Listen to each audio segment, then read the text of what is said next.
And welcome back to part 115. Now that we have the Great Fairy Sword and beat Twin Moles, we can run around and collect a whole bunch of heart pieces and the 2 masks that we missed, before heading off to the final boss of the entire game. We're finally getting near the end, folks. I'm kinda sad. I was really having fun with this playthrough, but it has gone on long enough. And my emulator is glitching all up. Just a minor graphical glitch. Annoying, but still.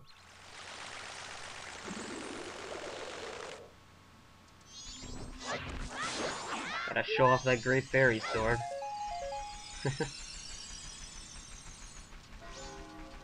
So, if you recall way a long time ago in this playthrough...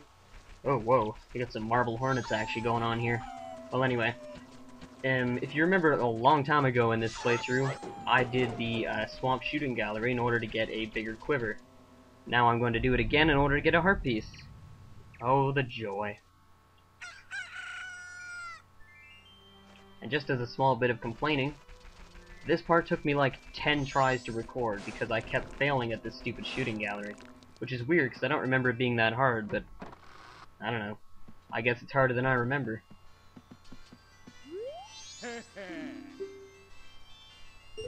So, pay the 20 rupees and kick some ass, I guess.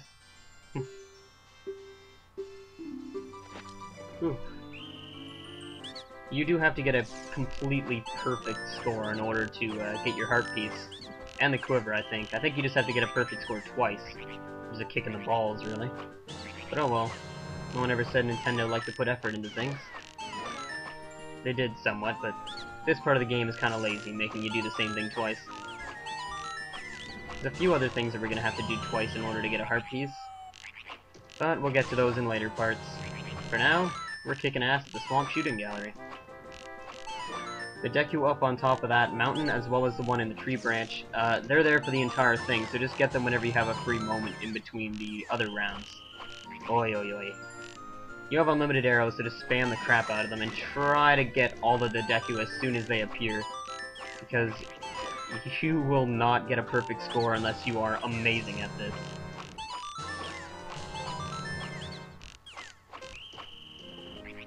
One must wonder where that guy got, how he managed to convince so many Deku to stand there and get shot at.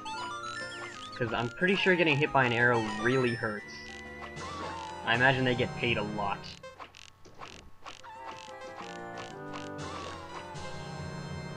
And there we go.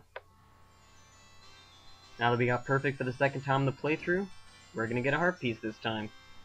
And hopefully the two different, the 2 times that I did this are far away enough that it's not boring to watch me do it twice. I could have skipped over it, but I don't know, thought it was interesting to show it again. It is a pretty cool part of the game.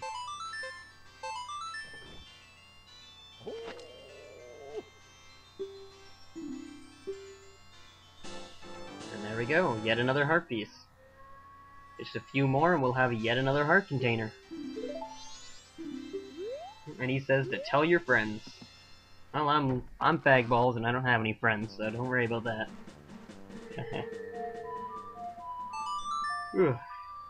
Now we're gonna soar somewhere else to get something else. What are we gonna get? Take a wild guess.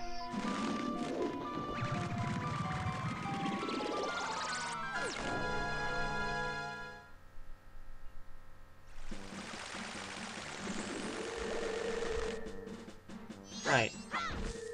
Oh, I'm not sure how important this really is and whether anyone would really consider this part of beating the game 100%, but I figure since I'm here anyway, I might as well do this apparently. Hahaha. This isn't what I thought I was going to do, but alright. Yeah. Anyway, here's a bird who flies around outside Milk Road. I don't know if I showed him early in the playthrough. His name is Takuri, or Takuri, or something like that. If he touches you, he will steal your items. He'll steal your sword, your shield, maybe. I'm not sure if he steals your shield, but he definitely steals your sword and bottles and other such items. And if he manages to steal them, you're going to have to go to the curiosity shop at night in order to buy them back. However, he's still a pretty useful enemy because when you kill him, he drops a pretty fabulous prize. Oops. Yeah, he doesn't always steal your stuff. See, he touched me there and all he did was knock off rupees and things. But still, you want to avoid having him touch you because it's pretty damn annoying when he steals your stuff. So yeah, whenever he dies, he drops a gigantic orange rupee worth 200. That's pretty damn handy. We're going to be abusing that in the later part in order to get more money.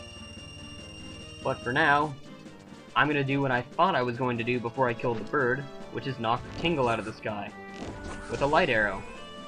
For no real reason, I have unlimited magic, so I'm going to show off. So yeah, I don't really know whether anyone would care about this, or whether it really even counts towards 100%. But, you know, for what it's worth, I'm going to go around and buy the maps that I missed throughout the playthrough.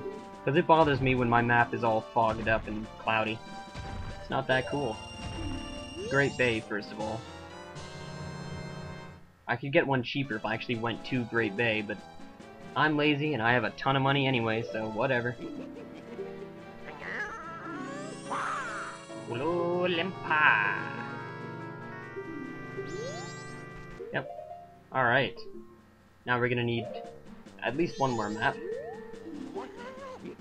Yes, hello, Mr. Fairy.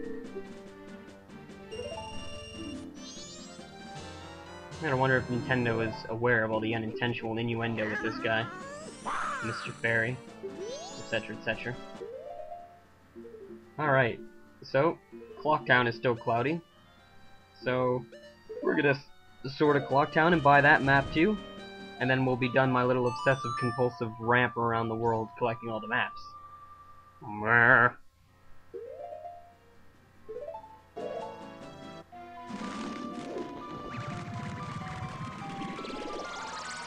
I still love that animation, especially when Tingle is twirling behind me. That just makes it even better.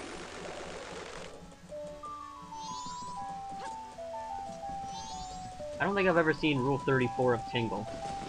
I assume it exists. It probably exists by the handful. Never seen it though.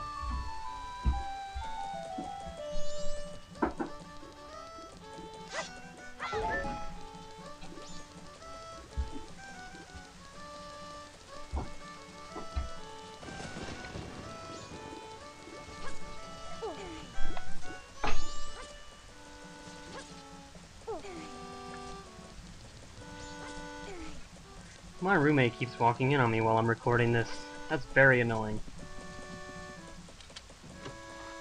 So anyway, we're just running around grabbing some rupees for the sake of it. Because we're gonna need a lot of rupees to get a future heart piece. But for now, we're going to look at the code for the bomber's hideout because there's more rupees down there. Then we're gonna grab a heart piece that we missed before by throwing on my kick-ass hat.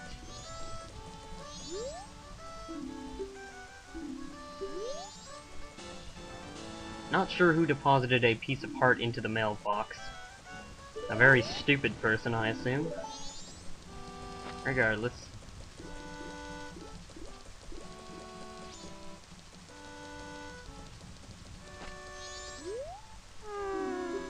Three, four, 3, 1, 2. Oh, okay.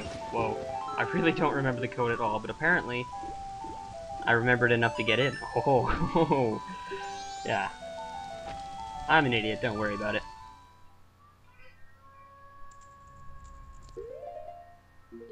Don't know if I showed this off in the playthrough either, but there's another one of those respawning 100 rupee prizes down here.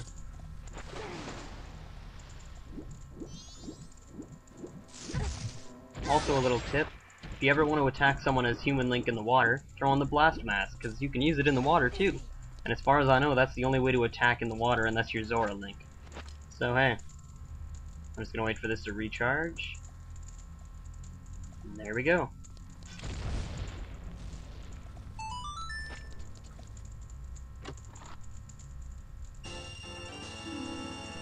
Would have been more fun if the bottom of the well somehow tied into this part of the water system, rather than just being contained in Icanic Canyon.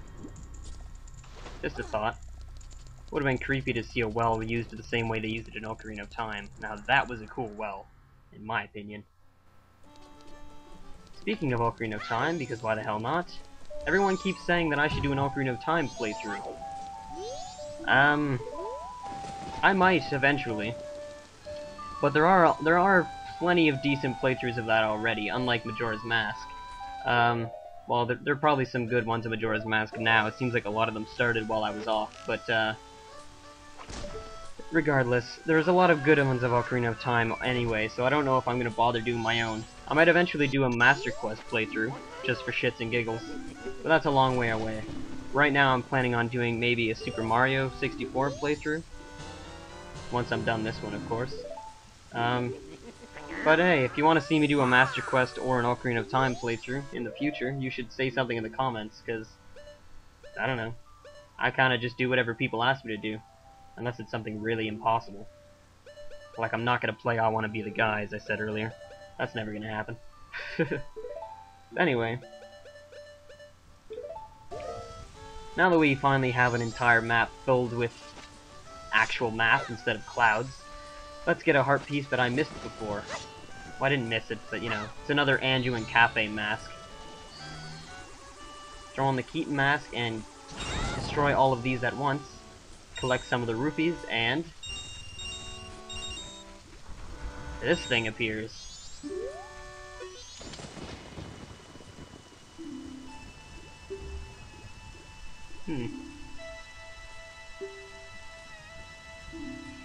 So, Keaton spawns and asks you 5 questions. Answer them all right, and take a wild guess what he gives you. What time does Romani go to bed?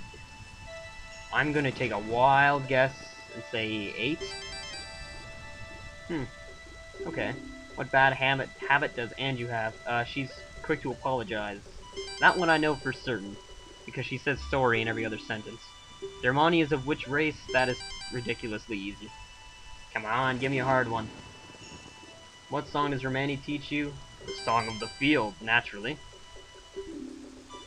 What instrument does the Skull Kid play? It's either an ocarina or a flute. It is a flute. I was right. And here we go. Whew. I just need one more and I'll have another heart container. Anyway. I'll get some more heart pieces in part 117. Or 116, rather. See you then.